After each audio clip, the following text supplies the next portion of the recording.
Ih.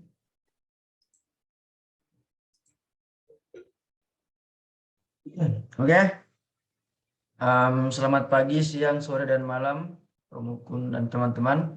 Di sini kami dari kelompok 3 ingin mempresentasikan laporan proyek akhir kami tentang social network analysis menggunakan Python. Di sini kami beranggotakan 3 orang. Yang pertama ada Malvino Jordan Kitimu dengan NIM 087. Berikut ada saya sendiri, Virginus Bahi dengan NIM 107. Yang terakhir ada Blasius Kelvin Gerekleden dengan NIM 117. Nah, untuk poin yang pertama di sini ada overview. Dalam overview ini pokok topik apa saja yang akan kami sajikan dalam presentasi proyek akhir implementasi social network analysis with Python kali ini.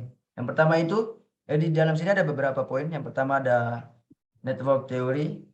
Di dalam network teori sendiri ada sedikit poin juga, ada definisi apa saja sih teori yang kami ambil. Yang kedua ada creating a network using with network X. Nah, ini untuk nanti di dalam implementasi dalam programnya. Yang pertama itu ada symmetric graph, yang kedua ada asymmetric graph, dan ketiga ada weight network.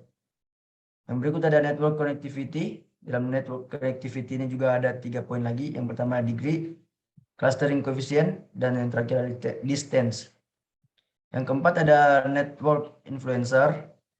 Nah, dalam network influencer sendiri juga ada 3 poin. Yang pertama degree centrality, ada yang kedua ada agent vector centrality, dan terakhir ada between centrality. Nah, untuk yang poin kelima ini ada analisis, dan yang terakhir combining it all. Combining it all ini gabungan dari semua program yang dibuat, ada nanti baru dijelaskan lebih lanjut di program. Yang berikut ada pemikiran dasar. Yang pertama di poin A, dapatkah dirumuskan secara singkat masalah yang mendasar yang akan dipecahkan melalui penelitian ini. Nah, dalam penelitian ini yang pertama yang menjadi dasar permasalahannya itu kurangnya perancangan dan pengendalian suatu kegiatan atau interaksi yang sedang berlangsung di kehidupan nyata melalui analisis dan hipotesis pada perilaku dalam lingkup digital. Yang berikut, yang poin B, apa sih sebetulnya tujuan yang ingin dicapai? Nah, dalam kelompok, tujuan yang ingin dicapai itu yang pertama mengetahui siapa saja aktor atau nodes yang saling terlibat serta bagaimana suatu hubungan itu bisa terjadi.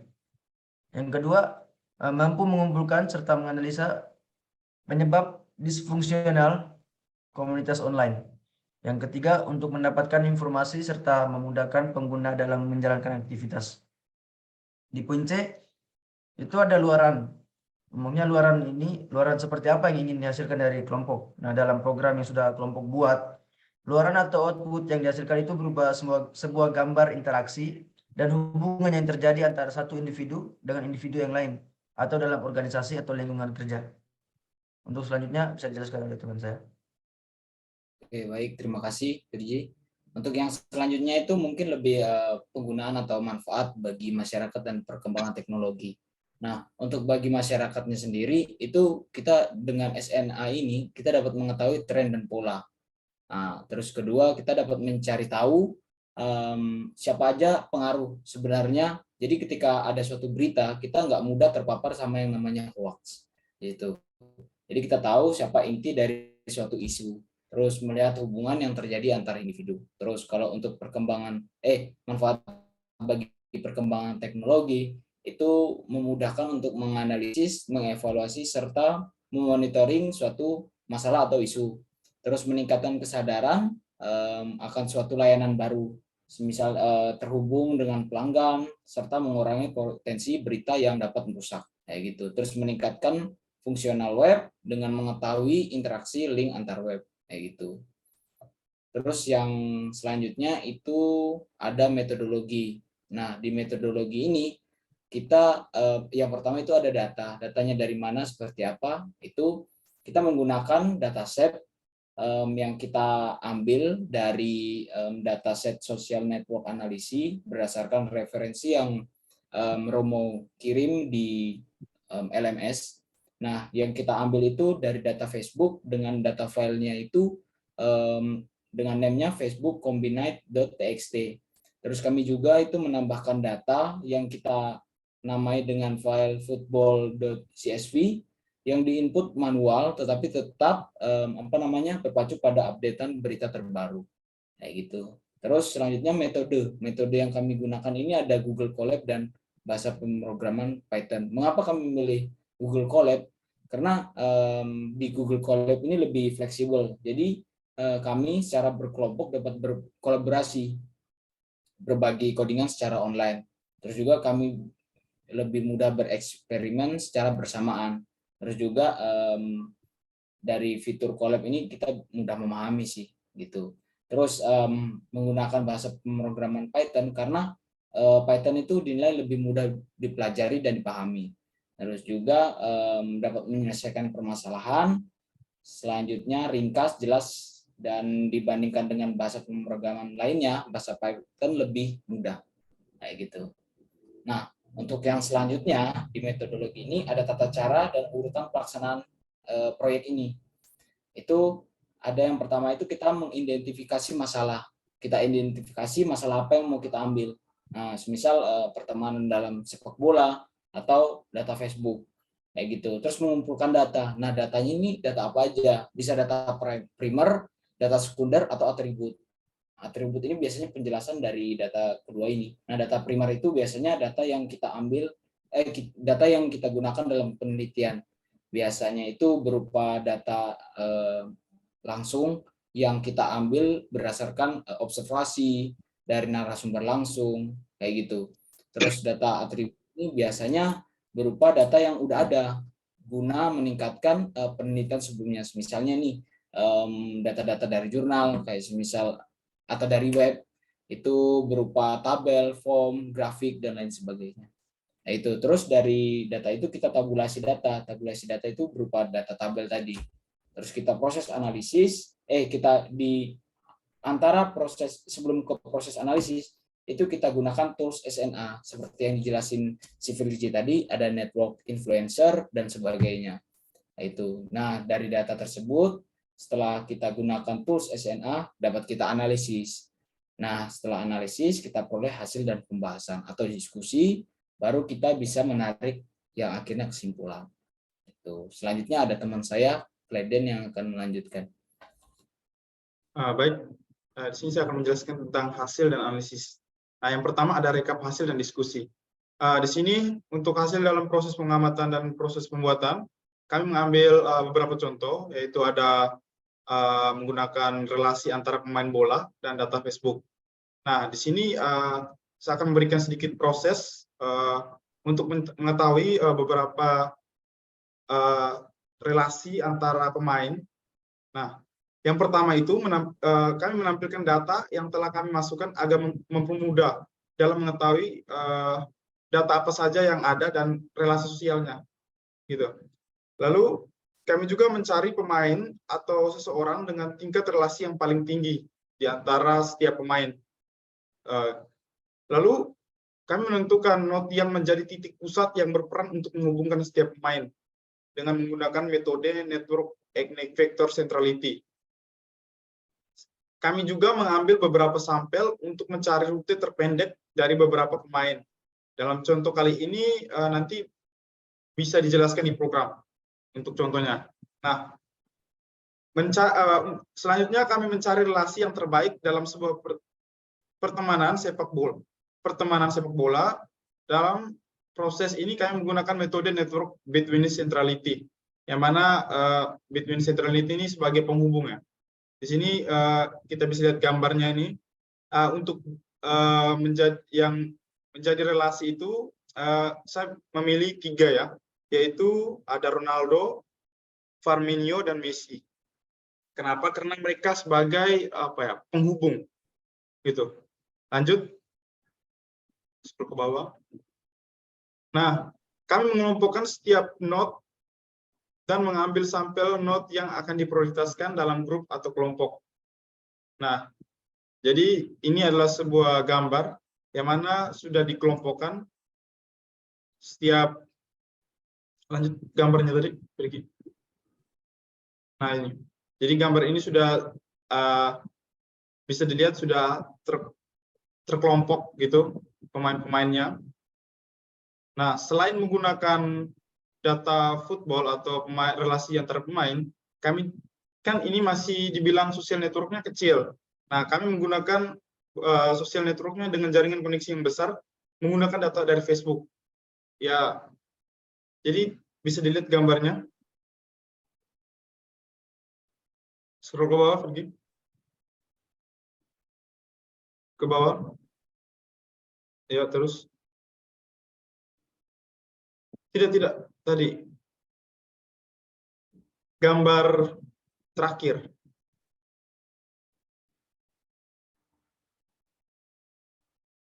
Nah, itu. Ya, jadi kita bisa lihat di sini datanya sangat banyak, sehingga kalau hanya dengan mengamati gambar tersebut, kita bisa mengelompokkan setiap datanya. Gitu. Oke. Nah, lanjut. Nah, keterbatasan dalam diskusi ini atau hasil ini, yang pertama itu objek penelitian yang kami lakukan hanya pada sosial media Facebook, yang mana hanya satu dari banyak sosial media lain yang juga banyak terdapat aktivitas jual beli seperti Instagram, Twitter, dan Kaskus. Yang kedua itu untuk kasusnya sendiri masih kami lakukan input secara manual, bukan secara otomatis gitu, diambil dari data Facebook gitu. Dan yang terakhir, kasusnya sendiri masih kami batasi hanya sampai pertemanan antara pemain bola. Jika ditarik pada jangkauan yang lebih luas, kita dapat menentukan negara mana yang memiliki kemungkinan atau peluang menjadi pemenang FIFA World Cup 2022 ini. Nah, untuk kesimpulan dari hasil diskusi kami ini, yang pertama itu ada perhitungan centrality, dilihat dari segi pertemanan seperti di-follow atau mem-follow, atau berinteraksi dalam sebuah percakapan, sudah mampu mewakili proses perhitungan dalam penentuan sentral dari suatu jaringan. Dan yang kedua itu, metode between centrality itu digunakan ketika ingin mencari relasi yang terbaik dalam sebuah pertemanan sepak bola. Gitu. Mungkin lanjut ke source code untuk menjelaskan source code-nya. Selanjutnya saya berikan kepada teman saya, Virgi, untuk menjelaskan awalnya. Oke, terima kasih Kelvin. Di sini untuk yang pertama saya menjelaskan tentang source code-nya. Di sini yang pertama ada teori singkat yang kami pakai, seperti yang sudah jelaskan sebelumnya tadi. Itu yang poin pertamanya itu ada pemetaan dan analisis interaksi antara manusia, kelompok maupun organisasi. Nah itu biasanya itu berupa hubungan interaksi dan pertemanan antara user. Yang kedua itu metode analisis penelitian yang berfokus pada mengukur hubungan yang dipresentasikan dalam sebuah gambar. Jadi nanti dalam program ini luarannya itu atau outputnya itu berupa gambar. Yang ketiga itu ada retweet, mention, dan tag. Retweet ini bisa ditemukan di Twitter, kalau mention ini bisa di IG, Instagram. Dan yang tag ini bisa ditemukan untuk dalam Facebook atau Instagram dan Twitter dan media sosial yang lainnya. Oke, masuk ke source code pertama. Ini untuk library yang kami pakai. Yang pertama itu ada import network X dengan NX. Yang kedua itu ada import pandas. Nah, import pandas ini untuk nanti menampilkan data frame-nya. Yang ketiga ada import matplotlib. Itu untuk menampilkan gambarnya. Kemudian ini yang pertama untuk membuat notes-nya. Di sini ada beberapa notes, yaitu ada Charles, Desta, Bella, dan Andi. Dengan di sini menggunakan ADDH dengan relasinya masing-masing. Seperti yang terlihat di program ini ada Andi ke Bella, Bella ke Charles, Bella ke Desta, Andi ke Charles, dan Charles ke Desta. Untuk outputnya seperti di bawah ini. Untuk notes-nya dengan relasinya masing-masing. Tapi belum ada panahnya, arahnya. Dan kemudian ini juga masih kurang lebih sama dengan di atas. Ada Andi ke Bella, Bella ke Charles, Bella ke Desta, dan Andi ke Charles, Charles ke Desta menggunakan GX ADDH. Yang ketiga ini untuk symmetric graph-nya. Nah, symmetric graph ini kami memasukkan ada beratnya tersendiri. Jadi seperti Untuk yang pertama ada Andi ke Bella, itu ada beratnya 5, Bella ke Charles dengan berat 10, Bella ke Desta dengan berat 20, Andi ke Charles dengan berat 15, dan Charles ke Desta sendiri beratnya 25. Nah, nanti untuk outputnya itu bisa terlihat pada gambar ini. Jadi macam di awalnya ada Desta ke Bella ini dengan berat 20 seperti yang dimasukkan di source code di atas. Dengan ada luaran dari TXT-nya.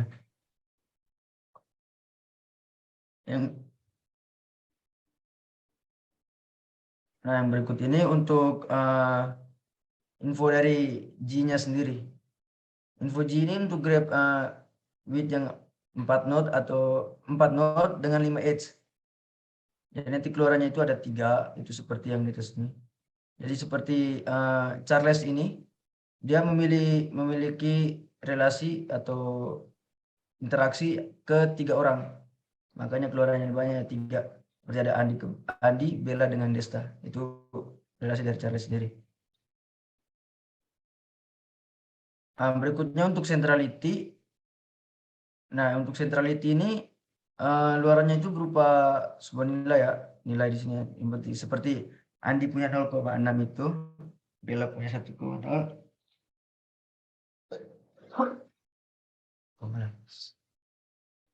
Dengan Charles punya 1,0 juga dan Desta 0,6. Untuk between centrality-nya yang juga luarnya tadi seperti yang di atas, cuma ada beda angka sedikit. Di sini 0,0 untuk Andi, Bella-nya 0,16, Charles 0,16 dan Desta-nya 0,0. Untuk berikutnya bisa saya kasih ke teman Kelvin. Oke, baik. Untuk menunjukkan. Selanjutnya saya akan menjelaskan tentang contoh tadi ya, pertemanan atau relasi di pemain bola. Nah, di sini yang pertama itu kami akan membaca atau memanggil file CSV yang kami buat, yang kami dapat. Di sini kita bisa lihat, kita akan menampilkan file CSV-nya. Ini terdapat ada from dan to, yang mana ada Neymar, Coutinho, Messi, dan Benzema. Jadi kita bisa tahu relasi antara pemainnya. Oke, lanjut. Scroll ke bawah. Nah, di sini kami mengecek gnodes dan getgen-nya. Nah, di sini kita bisa lihat yang tadi data file CSV-nya kami ubah ke dalam gnodes dan getgen-nya. Jadi seperti ini dia punya hasilnya. Scroll ke bawah lagi. Nah, ini kami menggambar setiap relasi yang telah kita lihat tadi, datanya itu kan bersifat kayak tulisan gitu. Nah, ini kita menggambar menjadi sebuah note ya, supaya kita bisa lebih mengerti relasi dari pemain-pemain tersebut. Scroll lagi.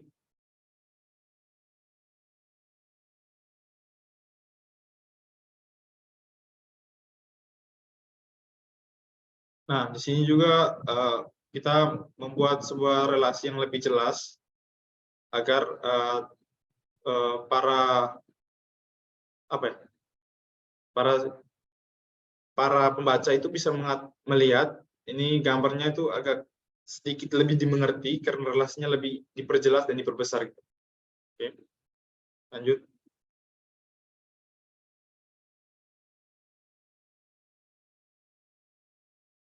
Nah, di sini kami menggunakan sebuah important network dan kami manggil degree, metode degree. Nah, di sini untuk melihat semua koneksi dari tiap node-nya. Jadi koneksi yang diberikan, jadi kita bisa lihat dari gambar teratas. Coba pergi, coba scroll ke atas. Jadi misalnya tuh Neymar tuh memiliki 4 relasi gitu. Jadi kita bisa melihatnya tuh dengan menggunakan degree gitu. Scroll lagi ke bawah. Ke atas lagi. Yang tadi Messi, Aguero tuh. Nah, itu yang di situ. Nah, untuk melihat secara spesifik dari node itu kami menggunakan misalnya kami mau mencari dari tabel from itu ada Messi, dan untuk tabel to itu ada Messi juga. Jadi kita bisa mengetahui setiap relasi antara Messi itu. Messi bisa berteman, misalnya Messi berteman dengan Benzema, jadi from Messi dan Benzema. Lalu bisa juga Neymar Messi, intinya mencari nama dari setiap tabel itu ada sebuah nama yang bernama Messi. Gitu. Oke, lanjut. Nah, di sini kami mencari pemain yang paling berpengaruh. Pemain yang paling berpengaruh ini kami menggunakan degree centrality. Dan di sini pemain yang paling berpengaruh itu adalah Messi. Gitu. Jadi kita bisa menentukan dia ini lebih berpengaruh lah dalam komunitas pemain bola. Gitu.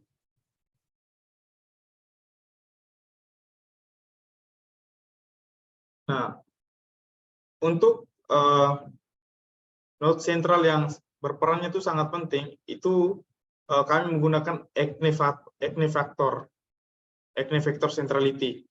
Yang mana Egnivector centrality ini dia itu